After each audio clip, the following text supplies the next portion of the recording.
So how did you feel? Angifuni uqomala ngabhoreka.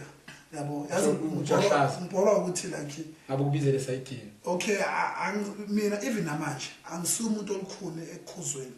Yabona?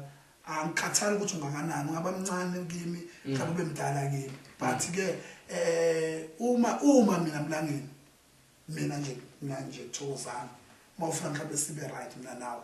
Mina anginankinga nokuduma komuntu. Yabona ukuthi wena udumile yaziwa anginankinga nalokho. But into engayifuni ukuthi udume nami. Ukuduma ngabantu.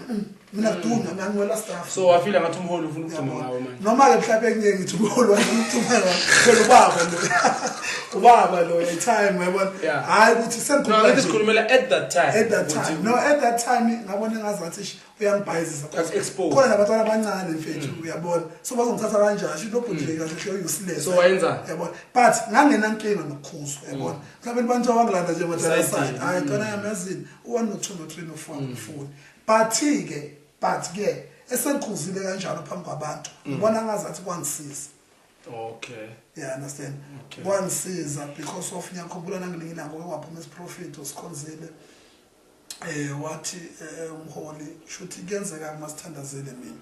Ngiyaconnecta ke phezulu masithandazele. Yes. Kuyenzeka ukuthi ngiconnecte uNkulunkulu embule mhlawumbe izinto thizeni. Ngiyabona. So ke athi umfundisi wena yazi uma ngikhuphuka nawe but ngihlulwa ukuthi uhlupha ngoba wena uThokozani nje. Yabona. So ngamanye amazwi lo muntu uchaza ukuthi ngeke ngumuntu ohlulekayo mhlawumbe esimilweni. Yabona ekutheleni ke ngibe connected ngaleyo ndlela noNkulunkulu. Yabona. So ngiphile nomoya ngithi hayi bazona ngiyabonga mina khonjwana umoya yabona. Engakusho ngalesikhathi ngangakakholwa ngisasonke. So ngithi mina ke kubo ngiyasicela isithunywa ukuthi singisize yabona because of lento engiyenza nami ngisayifuna. Yabona ngathi mina bazolana inkinga yami yi1 ukuthi like inyoma. I just tried to I ukuthi nyoma la nathi nyoma yabo. So manje kanjalo bahleka abazalwane yabona. Bahleka abazalwane apparently kwaba khona abakhuluma nje ukuthi shoot ngathi ngiphuma mathanda sontweni. Yabona. And without knowing ukuthi kahle hle lento ngangiceba kuNkulunkulu ngempela. Ukuthi hayi it's enough is enough. Ngangiceba kuNkulunkulu kwaba ngazathi maybe ngenza ijoke esontweni. Yabona. Akuphilanga isikhathi esitheni uNkulunkulu wangisiza futhi. What happened vele siye lapho? What happened to you? I can say accepting Jesus. I don't know if I can say accepting Jesus, but what happened to you ukuthi transform from that Thokozani to someone othi yena utshwala ngasabuthinti makhuluma uthi uJesu uyakuthanda yabo lelo hlobo le. What happened? Azimlaleni ngifuna ukuveza into ethi kumusa ukholwa futhi. What happened? Yeah, ngifuna ukuya lapho. Ugcina ukuthi kuumusa. Kunuka ukuthi what happened? Did you wake up in the morning wawona umntana?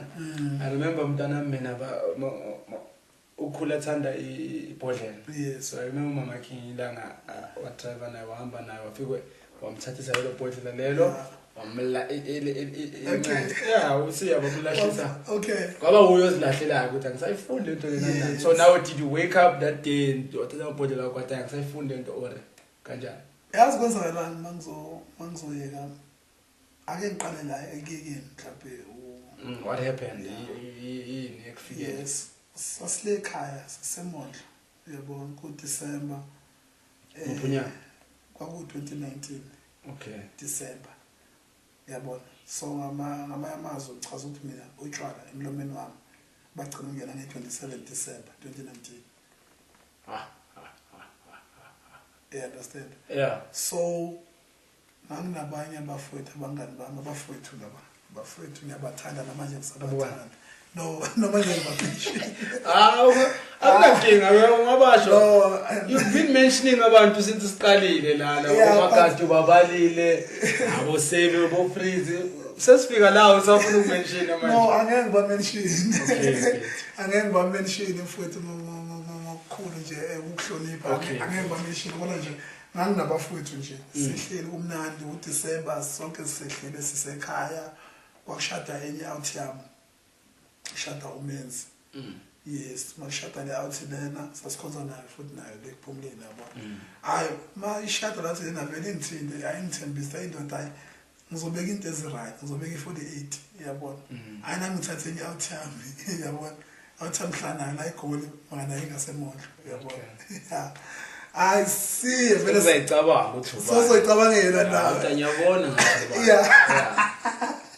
So uma sifika le I should wayembesa kanjalo. Amaqeda ngibiwa nani ngifona ubizele ekhapeni yakhe yabo.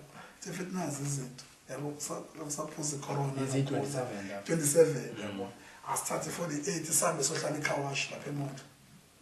Sifike sishaya inkanjazo sishaya kuze bese ebusuku yabo.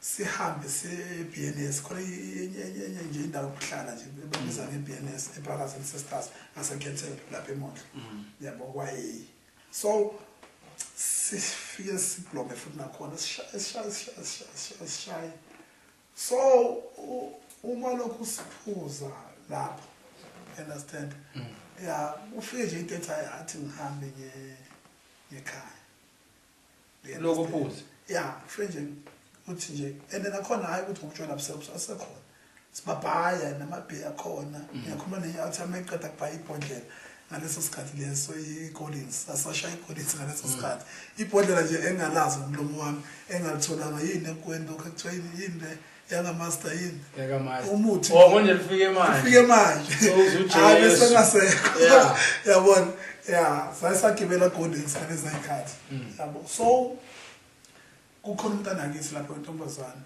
uzalwa usisi wami yabo bathi yosikhula sonke yabona vele ngitshela futhi asambe sekhaya yabona vele nje sehle nje ngenyawo yabona sehle sisambe sekhaya ngoba sasinasekhaya vele yabona ayi makusa ekseni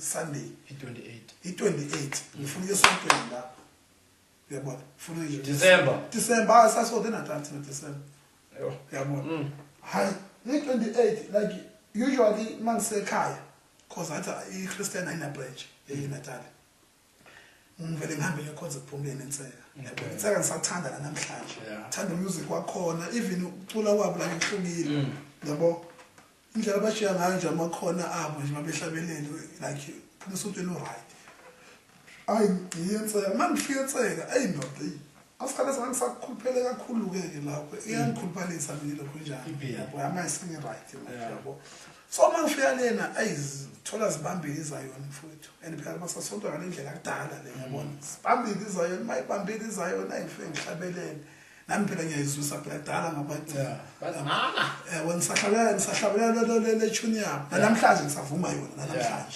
namhlanje akaza ngiyeke azokunika ithuba mazivame one note hayi ngizothi uyakhazimula uJesu nabo so ke no azangibangise no futhi akwangeke kwenzeke yabo so unobaba uBishop uChief uHlatshwayo wayekhona naye ngalolanga lelo enseke ngifuna nje ukusho ukuthi kahle hle ungomunye wabazalwa nabangisiza ukutheni babe ne-influence ekuchintsheni kwakho engeke kwabutshwana anyeke ngithi ekuchintsheni ngoba phela uyedwa umuntu oshintsha umuntu uJesu uNkulunkulu nje umuntu oshintsha umuntu uyabona so uHlatshwayo ngaleso sikhathi leso umuntu kamoya uHlatshwayo kulangena yabona so uma sikhonzile lapha athi hayi wena ubiza ngomshana ngibiza ngomalume yabona femshana usivumela kahle ngikuzwe impela uyabona but uthi umoya engcwele wena asikhulekise because of angeke afike uGood Friday kuphela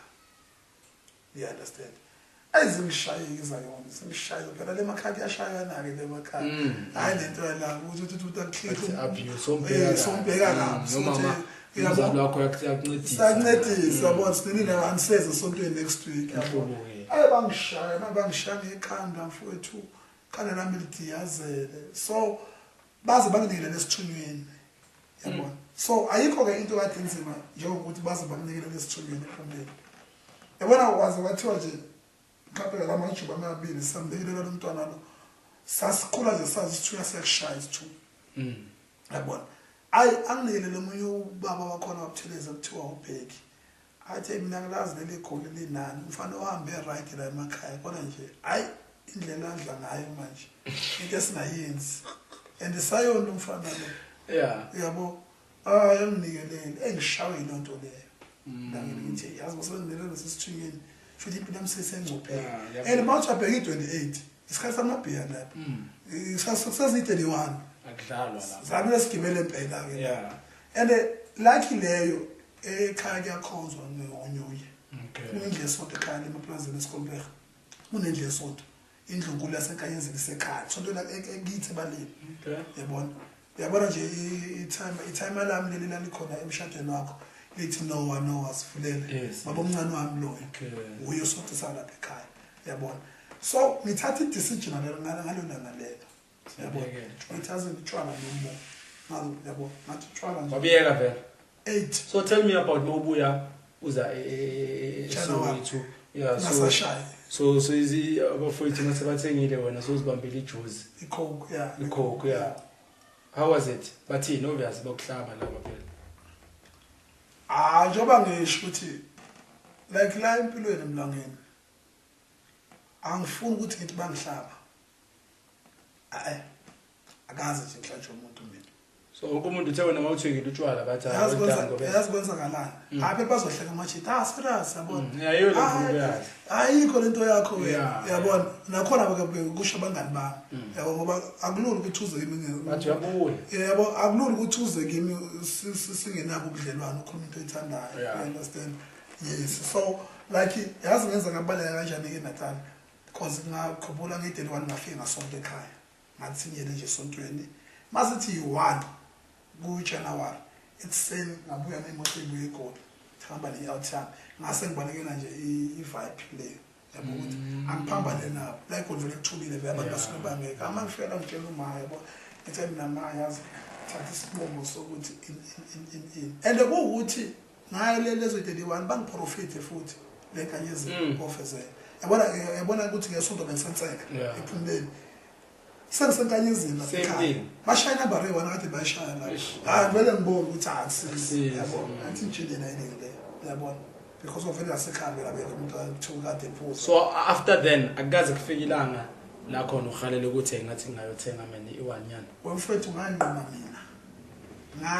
mina kangangokuthi ngihlale ngisho lento even nale jele because of I'm also doing a prison ministry yabona ngihlale ngisho even naseyboshweni ukuthi i-rehab especially to nobhemayo maybe addicted to drugs ngihlale ngisho ukuthi mina i-rehab yokuqala inhliziyo yakho you understand because of singaku-offera thina ukuyisa rehab but mangakavuma yena uzorelapse exactly yabo so mina nje angikhumbuli nje namanje ngibanene nesizongo sokuthi ngikhalele mhlawumbe iwanyani no uze kube namhlanje. Okay, that's nice. So let's go to angifuni ukuthi sigcine sasikhathe eside sishiye ezinye izinto ezibalulekile ya. Let's go to you losing your parents. Yeah. Qala umama noma ubaba? Qala ubaba. Yes. And I understand it was a short period of time. Yeah. How did you feel? Ngalimala kakhulu futhi ngalimala kakhulu because of ubaba uhambe nge-COVID ngo 2020 mayiqala nje COVID.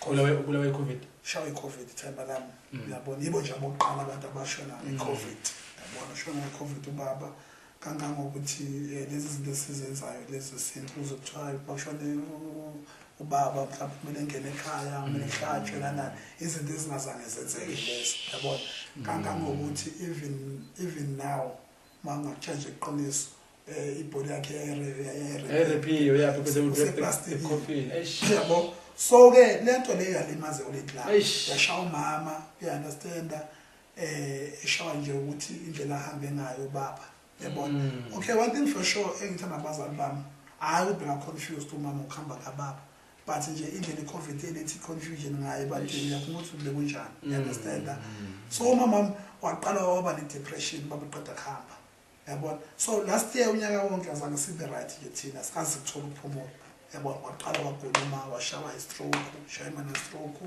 waguluma sambe ibhedlela nanani asikade sibezelile yabona wakhosta ukuthi ahamba esimisele ekhaya eNatal ayokhumula inzilo maye ubuye ukhumula inzilo nge-15 zika September wangena esibhedlela up until i-24 December last year yabona masa enkonzweni isihuqu sonyaka lapha la sikhonzela khona umama bayamrelease esibhedlela yabona namazange ngikwazi ukuthi ngeNatal angikwazanga ukuthi ngekhaya ngiyovakasha ngoba ngangenishuma ngegula you understand so apparently kwadlula iviki ngomhla ka6 uma waphelelwa ukuphila mayiphelelwa ukuphila umama ushona bokuphi ngothola lo message mangithola message leyo ukuthi ushonile umama ushuthi mama wahamba sithandaza washona sithandaza umama hamba nabazalwane lapha engibweni washona phambi kwakho noma ke ngizosho washona phambi kwabo kodwa singaboni kodwa abazalwane sasinabo babona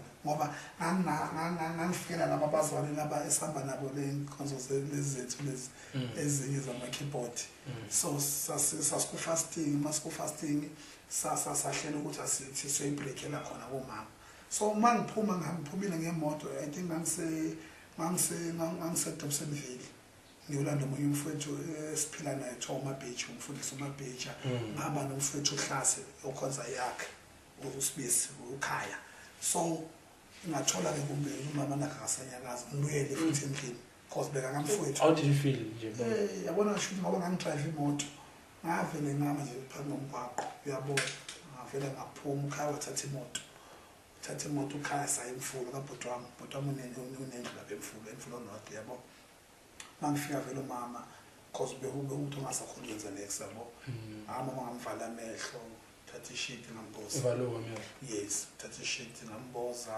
kwafunelwa i-undertaker ke ivo funeral ngafika yazomthatha so ke ngokushesha ngizama ukuthi ukuhamba kwabazali bami kube seduzane kakulandela neduzane kakhulu ngangazitshela ukuthi kuzofika lesi sikhathi ngasenabazali yabona ngangifisa nami bahamba la so to ba right khona you understand impilo yami ichangile nami sengiyazazi ukuthi ngifunani kahle hle because of kuyiqiniso ukuthi abantu siyaphila singabantu ungazazi ukuthi ubani you understand but ke into engibonga ngayo uNkulunkulu ukuthi abazali bami bahambe bengishiya enkosini and bebona ukuthi ngiyakholwa so I think I forgot to mention something. Abazali bakho bahamba nje so uphethe into yakho.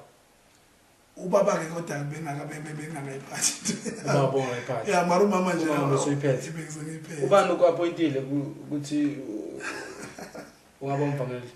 Ngiyacabanga ukuthi ubaba Nkosi uBishop Nkosi Mongameli uke wayiveza leyo ndaba leyo ushona umama etshela nje abantu because of ngiyakhumbula ukuthi kwakuyi-COVID vele mangappointa you understand mangappointa wena uthini ukappointa ngefone or ukubizile no wayegula manje umholi yabona mayegula umholi naye eshawe iCovid yabona ethwe iCovid so uma sesombona seka recover siyasibandla masifika lapha sibandla sasaba no pastor uMakhathini pastor Makhathini asicela ngibasharele izwi yabona lapho bosoqalele lo ndlela leyo yes bese ngiqalele and uzuboneke ke mina langeni I understand ukuthi umuntu mayesindiswa uzwa izwi vele yabona uzwa izwi amukela uJesu you understand mhlawumbe uma uhlapha kade kushunyayelwa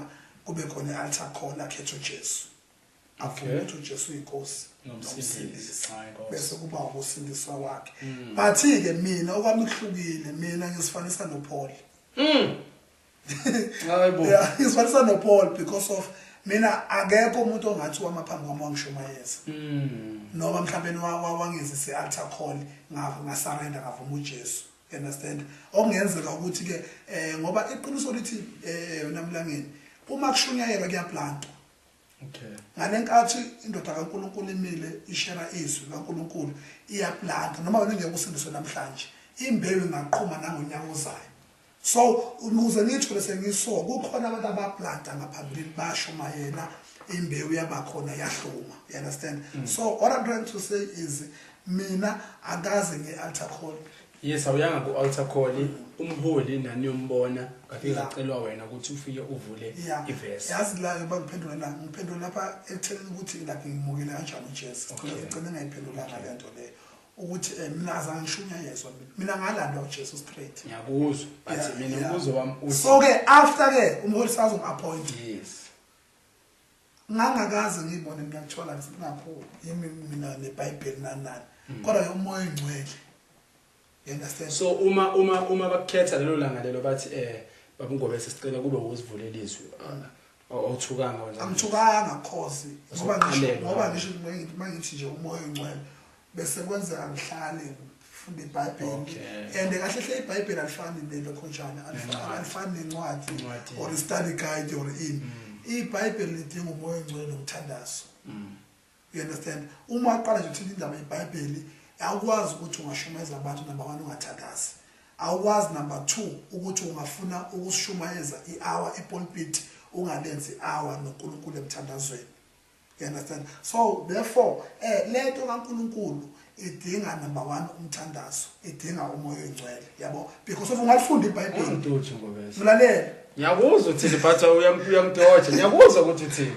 mina ngifuna appointment kwakho yeah angidodje ukuthi kwakwenze njani and uvele wabomvangeli no yazi mayizo appoint ufundisi angithi ayisinokubona abantu ukuthi banokuthi mina uqale phansi uze nayo kahle yabona ngathi kahle of the code yeah umholi saselepha seza kodwa hayi laba bestepis yeah isambonga uJesu futhi yeah so ke kwenzakala ukuthi umholi njengoba ngisho ukuthi ubegoli yabo masifika lapha usama no pastor Makhathini wacela ukuthi ngishare angifuni uqamba amangake mangizoshare mina nganginakho nje ukuthi kuba nervous yabo ukuthi I want ngizothini yabona nayi nendle igcwele and nanokuthi abantu phela bazi ukuthi bekuthokoza kanjani njani basazongibangalela ukuthi lona onake sesitshela ukuthi uJesu inkosi uJesu uyayisiza impilo yomuntu uyayibona into enjalo how ashare yabona ashare uNkulunkulu wamanami mfethu understand shothi ngashare izinto ezinkulu ezazi ngaphezulu kwami ngaleso sikhathi because of nalento evangeli yakhulu intshumayelo yami ukushumayela kwami mhlawumbe qala ukushumayela nokwamanje kufanana understand because of lento yakhulu umoya engcwele uyakufundisa umoya engcwele uyakinstruct yonke into mostly vele oyenzayo isiqalo asifani nalawo yakhona izathi siphetho nje ongoing yabo exactly you understand so uma appoint ubaba senyakubona ushumayela so ushumayeleke ke ngiqede mangiqeda usho ukuthi ke ngendlela asho ngayo umoya engcwele ke umtshele ukuthi yazi msebenzise lo mzalwane lo uyabona so ngifuna ukwazi ukuthi wakufonela waya kwakhe no ngangisasekhona lapho same day khona same day okay kukhona umunye umfethu oqeda kushona ngabo mame umfethu ubud doctor umadeda understand basibiza so2 was appoint angangasigcoba vele lapho kodwa ke sathi sesicoshe sontweni sekhona appoint agula yabona washo ukuthi abazali labo babili ngifuna ukubasebenzisa so mase singaphandle mase sisegedini kwakhe utshela abanye abazali abafisa sihamba nabo uthi hayi lokufana lo nyamfana impela ukhololo kusho so wena kuthini kuwe mawuzwa zonke lezi zinto lezo ukuthi hawo ngimi ngiyathuka ukuthi inkosi yami mara uyihalele uthi ngihalele ngangihalele ngoba nyazi lento khona inendaba too much inendaba lento yokhololo and abantu bayakhohlwa ukuthi kahle hle akholwa ukhololo you understand baningi bawufayela ukhololo kodwa ababoni ngisho kanjalo ngiyaqosa nje usho kanjalo but kuyafika ukuthi ngusho because yabona nje kufana ne ring ayikwenzi konke yabona ama ring yebo nake niwaqokile mara bawusulandelela kahle injabulo mhlawumbe kwabanye ayikho kunjalo you understand but ke asikho ke lapho same applies nala ikhololo ukukhololo you understand khololo unendaba eningi unenzondo kuyacriticize ayibona le so wena mabengitshela mina umfundisi nescam phela nokuthi yongizoqwa ngithini khololo lapha phela ngashadi mina ngifuna ukuya lapho because of manje phela wena awushadanga so mhlambe even from esontweni lelo kulo bazothi hayibo na umhlolo phela Thokozani uzoba umvangeli wethu kanjani mama next because of most of the people want to be led by abantu abashadile yebo iqiniso and then wena ukuvumile lokho so ungashadanga soloko ungashadanga azange umbuze umongameli ukuthi hey manje abantu bazothina or in no angizange ngimbuze because of it seems like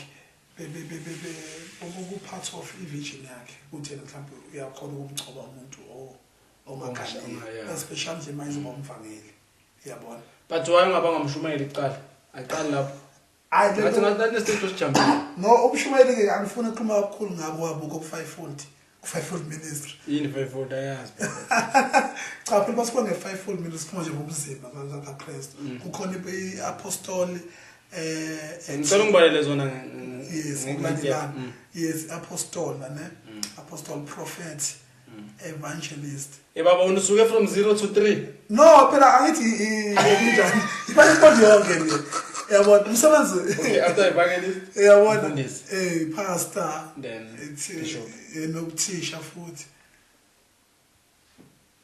yo okay so esontweni lethe inali lilanga leli athi ngenza kanje kunento engifuna nali lelanga leli sebaya sesibaqokholola azange kube neindaba ke from ebantwini asikho indaba ke wazizwa ukuthi bathi sekudlalwa ngathi manje ngingeke ngazi emlangeni eceleni you understand ngingeke ngazi eceleni ukuthi ama comments athi yabona but ke engikholelwa ukuthi uNkulunkulu uyalifihla ihlazo lomuntu khulumele la makhina angikuzwa kahle uNkulunkulu uyamfihla umuntu noma kuthiwa ubungazela understand but ke uNkulunkulu so la ungibonisana uyalifihla ihlazo understand so ke alona ungibaleka ngeBhayibheli manje no ungibaleka ngeBhayibheli wena no but okay angikho kunethathe ngifuna ukuyiveza lapha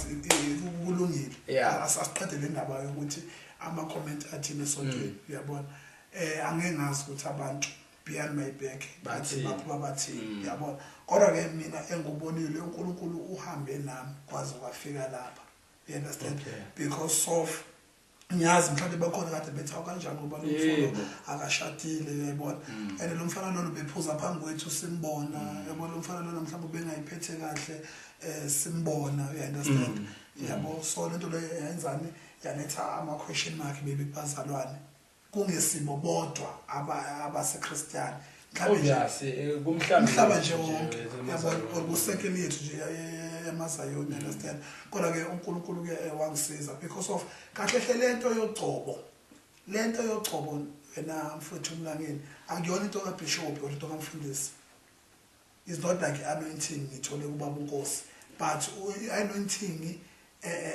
ivela kuNkulunkulu yabona ingakho athi uJeremiah engakwazi useyihlwili ngakwenza umprofeti ngakugcoba you understand so kahle lento yogcobo iyinto kaNkulunkulu uma umholi esebeka isandla sakhe phezu kwekhanda lakho noma egcoba ngamafutha usuke senza iconfirmation eyenzeka emaphakadeni you understand because of at times kuyenzeka ukuthi kuthiwa umfundisi mara umfundisi ushadile yes ushadile and now ukholona but awunazo izinto ezisizibandla emzimbeni kaKristu.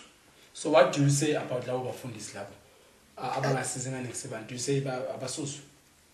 Ngeke ngithi basuswe because of ngoba sikuma organizations ku right yeah ku right ngoba do you have a Christian umfundisi oshadile but lelo qedwe kuyisho uNkulunkulu angamsiza ngane kusimara ubeke unokhololo?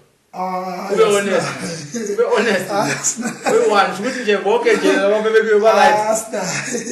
UNkulunkulu bagcobile amadoda yaThixo yagcobile kakhulu. But other than that are you comfortable with your title yobuye kuvanyele uhappy ngayo? Yes, sharp kakhulu. And then now I'm seeing you most of the time usemathendeni gcoka amasudu ngicela nje singaqheli kuyo kakhulu but I just want to know ukuthi uphumile manje ezayoni or you are multitasking? Multitask. Okay, what led you to ukuthi ujoin la abanye abazalwane la? Yazi into eyenza ukuthi like ngicela senfellowship nabazalwane abangaqoki because of bengifuna ukukhulisa umntwana akakhuli enough la khona. Hayi ukuthi akakhuli enough but yabo mama notice la izayoni akuhlanganyelwa now and then yabona manibona ngesonto iphelela lapho so during the week kunama home sale nama I confused nto leyo ukuthi ugcine songathi not at all style I confuse style so but unalokho uNkulunkulu uyangisiza ngiyafunda kakhulu kubazalwane afuna amanga ngiyafunda kakhulu khona umehluko between abazalwane namazayona. Okay, let me say you are given an opportunity to attend Sunday one namazayona. Yeah. You are someone who has a cons. You are given an opportunity to attend either Sunday one namazayona. Yeah. Next week uhambe uye kubazalwane. Then the third week you have to choose ukuthi ungaya kwabaphi. Based angithi manje you've got both experience vele ubanje you've got both experience. So take you as someone who has a sonte and then aqale attend amazayona lalele participate next week ayibazalane. Then if someone says okay khetha Thokozani la ungaya kuphi? Iba honest nje. Asiquestion embi. It's most preference and angikhuluma ngoThokozani. Remember ngithe someone ongakaza sonke yazingayapi akubazalwane but ngisho ukwangisayona usho ngumamilanga angikhuluma ngoThokozani ngikhuluma ngomuntu ongakaza sonke before with the experience you have ngayabazalwane sharp good right right that's I would be zona correct right but preference but for someone ongakaza sonke ongabanganika ithuba lokuattenda both yazi ke ngayini if ever benakazi usonto ngayabazalwane lento yobona yazi njani tricky ngani uma ungakazi usonto nje ukhonze nje khona fanele difficult to adjust kuba nzima ukuthi ungakhonze sayona uyabona hayi ukuthi futhi ngikhetha abazalwane ngoba bengcono kulezayona understand egcineni kwakho konke sikhonza uNkulunkulu yedwa uyabona siphakamisa igama lika Jesu you understand so emthweni nje like as like ungibuza ukuthi asithi mhlawumbe bengakhonze at all bengayi bazalwane because of bazalwane adjust you understand like yonini usangadakwa nje nayo lento yokuzungeza understand umuntu I understand and thina yasijabulisa why you guys chasing each other yeah understand so umuntu mhlawumbe ongakhulanga nje ngobiyoni akazi ukuthi senzani but thina esinzana abantu yakhona siyazi siya enjoya uNkulunkulu khona uyabona mningi futhi you understand but ke if bengakhonzi at all bengizoyakhona as someone okhulelezayo uyabona izinto zenzeka amabandla nqamuka ahlangana join abantu bavula bayenzani are you seeing yourself uvula into yakho one day I can't lot of next uyathanda ukuphathwa ngithanda ukuseva mfowethu yeah ngithanda ukuseva because of kubalekile mfowethu ukuseva singeke mhlawumbe sazi ukukhamba isikhathi ukuthi but okwamanje kafiki ukuthi uNkulunkulu uthini so Thokozani, it's just that I want to summarize so that Izoya to what you are doing, like the business side of you. Because Tina is Uncut, we also more about promoting businesses as well. The support in everything that we do, support me within Amazon unit. We need to uplift each other. So I just want to know, I was with you, Mshatweni, and then I did ask you a question whereby are you still at small street or mhlambe sekukhona someone or uNkulunkulu akathiwa yonke into okusho uNkulunkulu akutshelile ukuthi okay lo wakho lo do you have someone or you still looking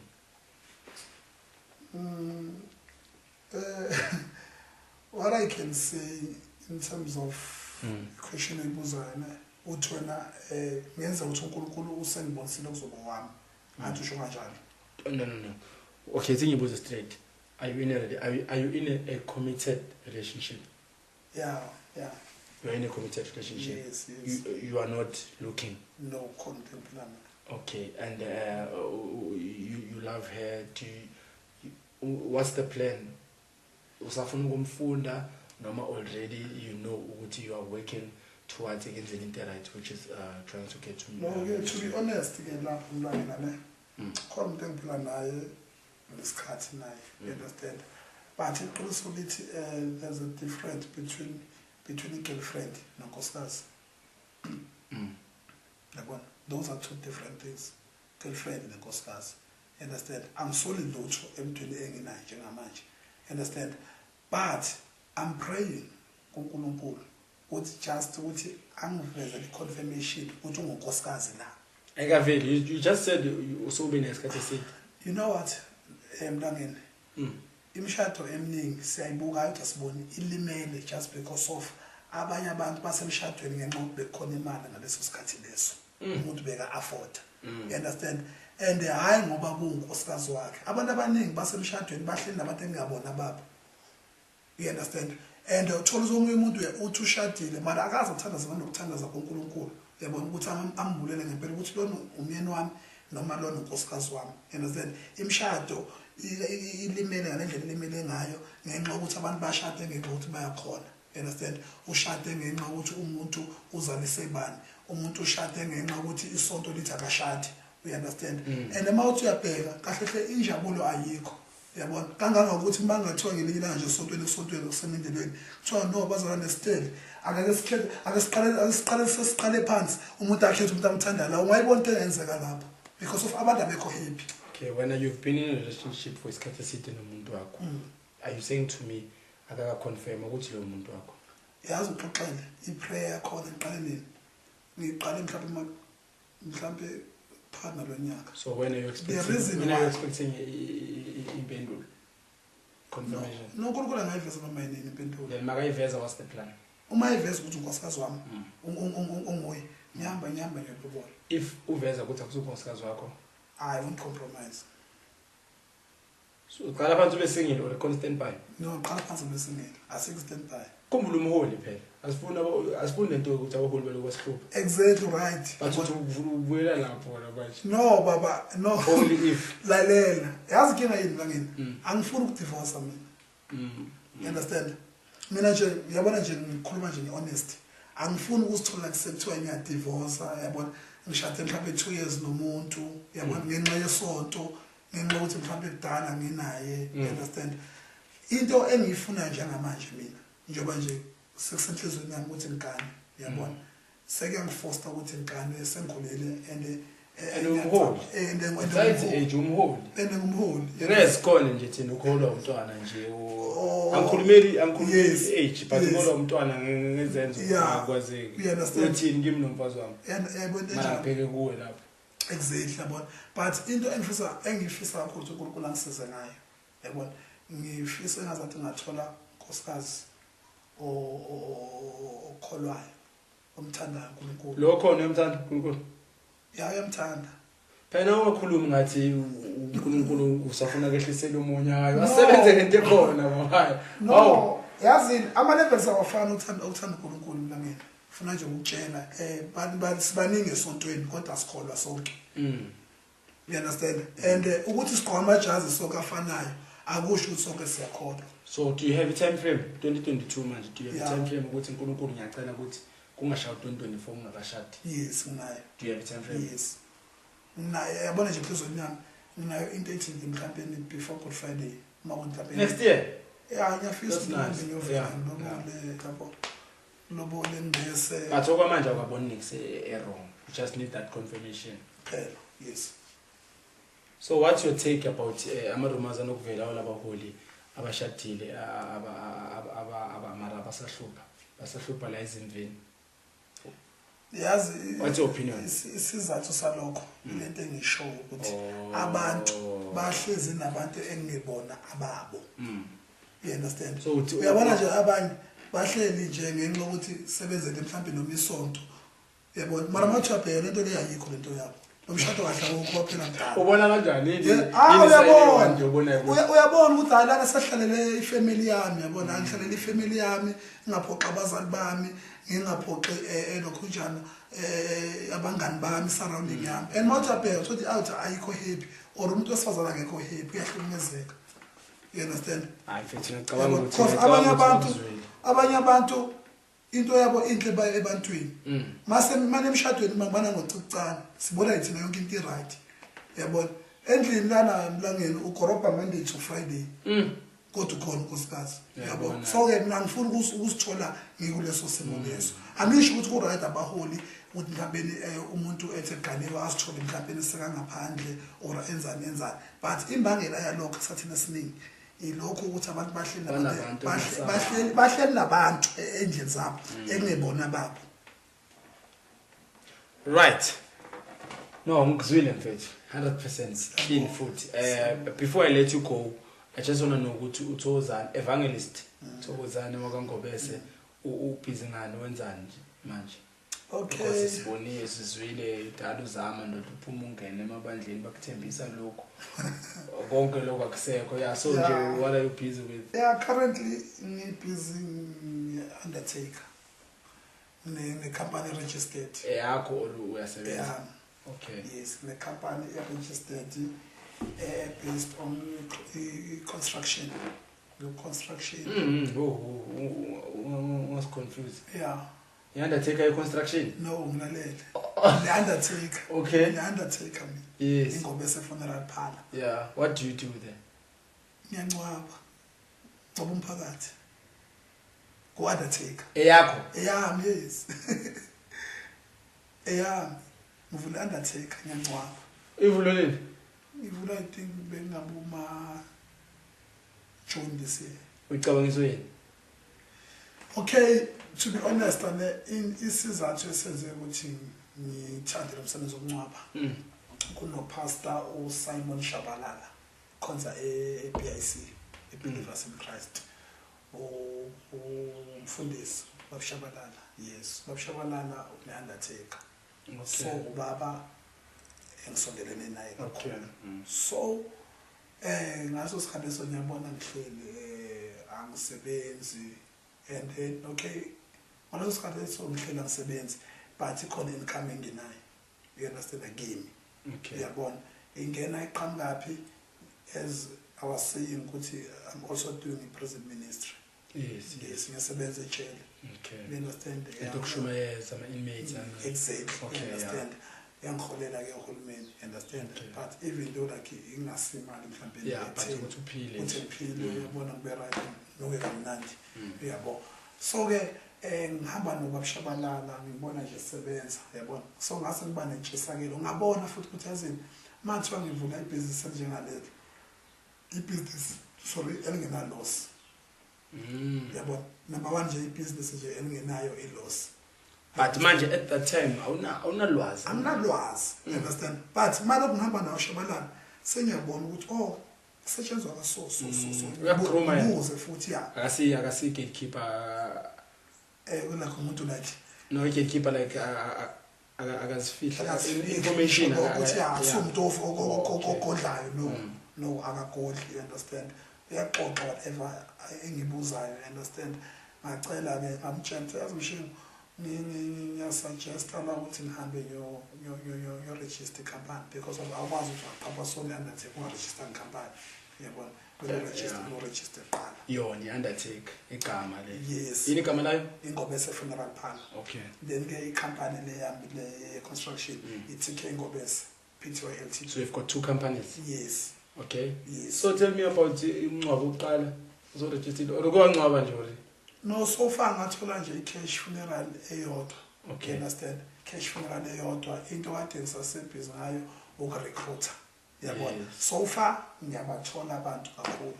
Roughly nje manje sinabantu aba-50 abajoin under Ngobese. Akakashona manje. No, manje akashona umuntu. Yabona because of so makungathiwa manje one of the family yakufonela kushoniwe already. Yes, ngifonela undertake ilokho njani. Ngifonela emotional. So you know all this process? Yes, so ngifonela emotional ngisibusana nayo bayeza bayo pick up after pick up yes ama death certificate paperwork ama BI16. You are registered to do zonke izinto. Yeah. Because ukubona abanye abantu baphethe umuntu wrong and do you have information ukuthi yenzeka kanjani into leyo because ngeke ngibuze wena because uthi usangcwele one but do you have information ukuthi ngishonela ubaba mina ngishonela ubaba nali box liyeza omunye ubaba olapha sobaba no angithi uhamba yoyo kunjalo enze yoyo confirm ukuthi umuntu uye na no kumina ngento enzakalayo mina ukuthi do you have information do you have ulwazi ukuthi yeah kuyenzeka izinto ezenzakalayo but ke akwenzeki ukuthi isidumbu serelease kungasange kube khona into efamily ozolo shoot wrong lo family sho ukuthi should ngaba ukuthi kamphambanisile but nje anyeke nje sisuke sithathe lokho njani ibody sibethe kwamlangeni ibody emile kwaNgobese. So what can you say to abantu baseZion in terms of supporting? Okay, first of all, the 50 people that you have, how many from Zion? To be honest, Zion are 5 and now njengamanje. Man, that's bad. Why should I? No, I mean that's bad. You can have 50 people, but only 5. Abantu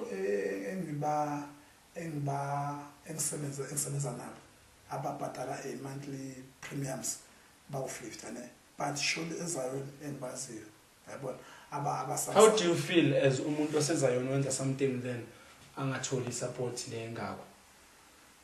Yazi namlangeni izinto njengalezi asifuni ukuthi ubheke abantu yalo thena ugcina uzonda abantu uyabona ugcina uzonda abantu uyabona but ke ngiyakholelwa ekutheni uNkulunkulu uzobaletha abantu, you understand? But do your marketing kakhulu and mina kahle i-marketing yami nje iqiniso i-majority abantu enginabo abantu engibathola kubazalwane ngenza ama-presentations, you understand? Maybe kune-revival ngihambe phathi Thokozani. So that's why uthi ungakhetha abazalwane because they are supportive. Now it makes sense. It makes sense manje ukuthi ngapha. So nje like i-support ebhaya mina ngithola kulabantu babazalwane yabo.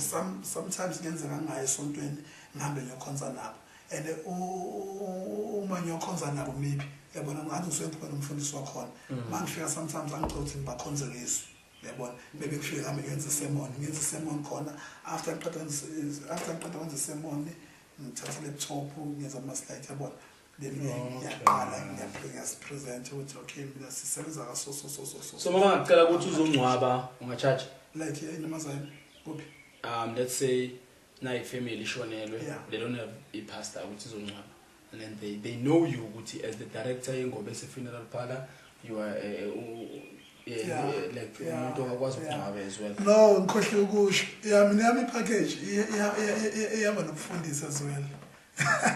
Yazi kanjani for abantu abanjengalapho because for sonke umuntu oya esontweni, understand?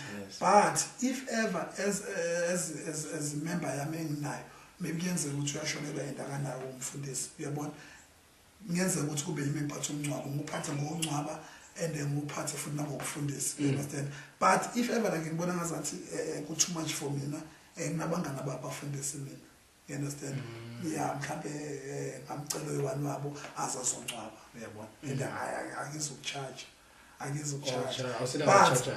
no I'm charging but ke iqiniso lithi mlangeni umfundisi uya appreciate incebo nje kaNkulunkulu iya appreciate yabonga, you understand? Nama ngazi ukuthi so udanke umlomo akekho enough ngathi ngithande mangithi siyabonga baba so lokuthi okay ukhalela ngehlezolana no baba wami enough udanke yabo because abantu but common sense nje iba umuntu nawe especially wazi ukuthi they were logistics exactly because of you know what akusibo bonke abafundisi abasebenzayo.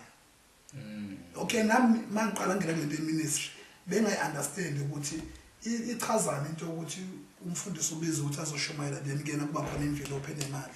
Why? Kuba ngathi bathi sivangelo or something. But ekhambeni lesikhathi malokho ngikhula enkosini ngiyabona ukuthi ayikufanele because of akusonke umfundisi ekseni ovukayo emsebenzini. Abanye bafundisi ba full time ku ministry emsebenzini kaNkulunkulu.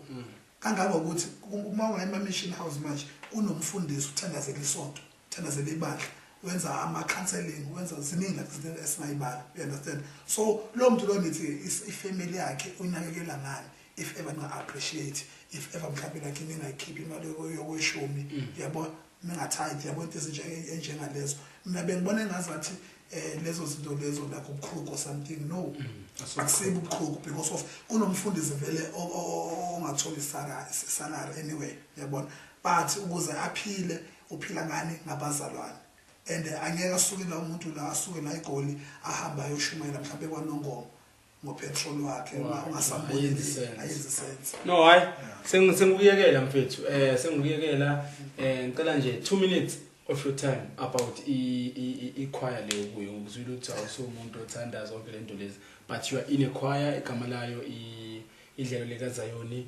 #35 generation ne Yes. so silimamelile isithi qaleni silizwile belimnandi futhi I heard rumors angazi uzongitshela if iqiniso ukuthi you are going back to studio again.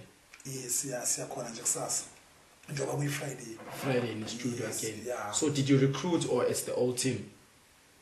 I see old team abazona basiphethe. Abazona basiphethe kukhona abazona ababacelile ukuthi beze besizosebenzisana nabo because of esasinabo abanye lastay abasekho. Yes, yeah. So bakhona abazona abacelile ukuthi bezolekelela. So uyathanda into idlelo likaZayoni iyenzayo. Do you enjoy the company of being in that group? Kakhulu. I don't wanna lie. Abantu bedlelo likaZayoni ngendlela nje esibombene ngayo. Sengazathi somndeni. So how is it gonna be that now you have lost Usisithobile recently, of which she was one of the sopranos ku album lena? So what do you think ukuthi kuzoba njani kusasa? Kuzoba nzima kakhulu because of lasisileyo uNkulunkulu wayeligcobile iphimbo lakhe behlabelela kakhulu uThobile benomunye futhi useswethu uThobile umfuke ngoCleo yabona kade beshaya nje combination enhle kakhulu ku-music wabo okuwukuthi ngiyacabanga ukuthi naye kuzoba nzima for yena uCleo kusasa makuthiwa si-studio yabona because of kade bane combination right even nami njengoba unengoma uThobile like ubengizwa la muntu athi azophimbula mlisi hosha. So okay, askisi ukuvala, is it going to be a tribute or do you have a tribute song to her tomorrow? I'm not sure. Ngazi ukuthi mhlawumbe I think you've been raising. Yeah. So uthona awazi uhlela kusasa? Uhlele engilaziyo elokuthi kunengoma ethize ekumele ihlatshelele. So in terms of song. So you didn't rehearse any tribute song, that's what you're saying? There's no tribute song? No. Don't you think good bekumele ibe khona? If angeke ibe khona. Of which I doubt ukuthi izoba khona. Bengaba kuhle. Yeah, bengaba kuhle kakhulu. Yeah, bengaba kuhle kakhulu. So because of Niyazana namaphimbo njwayelene, do you think if ayikho when you get to studio ningayihlanganisa quick? Siyazana kakhulu, sisebenza kakhulu. Wena umvangeli uNgobese, would you like ukuthi ibe khona tribute song? I don't know. I mean, if I was part of that, then I would suggest it from the word go. We have lost one of our best member. Yes. So now that Sibuyela is studio, which was part of the first city, now that we're going back to studio, guys, we can even title the name of the album or the theme song. Even maybe simfake la khona bengaba kuhle kakhulu. You're gonna pay me mawufika ubatshele ukuthi I suggested that you guys do it this way. It's not late for Amazayona Joylene, trust me.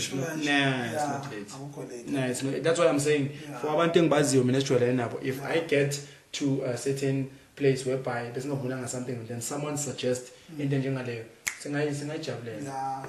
Nanokuthi phela siyazana amaphimbeli. So okay, what can we expect with the city outside? What can we expect into ehlukile kunale facility? Yazi into engahlunga mhlambe ukuthi ischeme esisebenza ngaso last lesamanje ngiyacabanga ukuthi lamaphimbo angeke afane, and number 2 afuna uqamba ngingeke ngazi-ke phela mhlawumbe ukuthi after umsebenzi kuzoba umsebenzi usophuma njani, but kulela qala elanesiqa kakhulu yabona sasiyikhwaya sibaningi yabona, so manje uyabona ukuthi nje kahle icononozela sibaningi but akufani naqala. So you're saying before you even go into studio tomorrow you prefer the old team one? Angisho ukuthi prefer, but even now liyasasa ngithembile kakhulu. So what if ever like maybe singasebenza as a team, you understand, uNkulunkulu uzosisiza. How were the results? Abe alright kakhulu. What ayathembisa kakhulu serious kahle. I think serious ama results ay4. Yeah, before sizongena kusasa yabo. So we can expect fire. Yeah, uNkulunkulu uzosisiza kakhulu. Right, ladies and gentlemen, thank you very much. An exciting episode it was with Evangelist Thokozani Ngobese. It was a lengthy one as well, from his upbringing until Ngobese Pete Uqobo. Thank you very much. What I want to emphasize on Mazayoni is that let us support each other, let us embrace each other, let us uplift each other. Namang Tandang ukuzwa ukuthi as new as the business is, but support uthola ngaphandle. While Tina Mazayoni supporter. Yes, you have your off-bob, yes, you have your whatever that you have, but I can guarantee you baning abanga now I'm a funeral police manje, of which guys you can start over. We're gonna have details on the screen below. Please do contact him. Please do sign up with him. Let us uplift it. Mawuphukele impumbi endlini nebonde lichekile.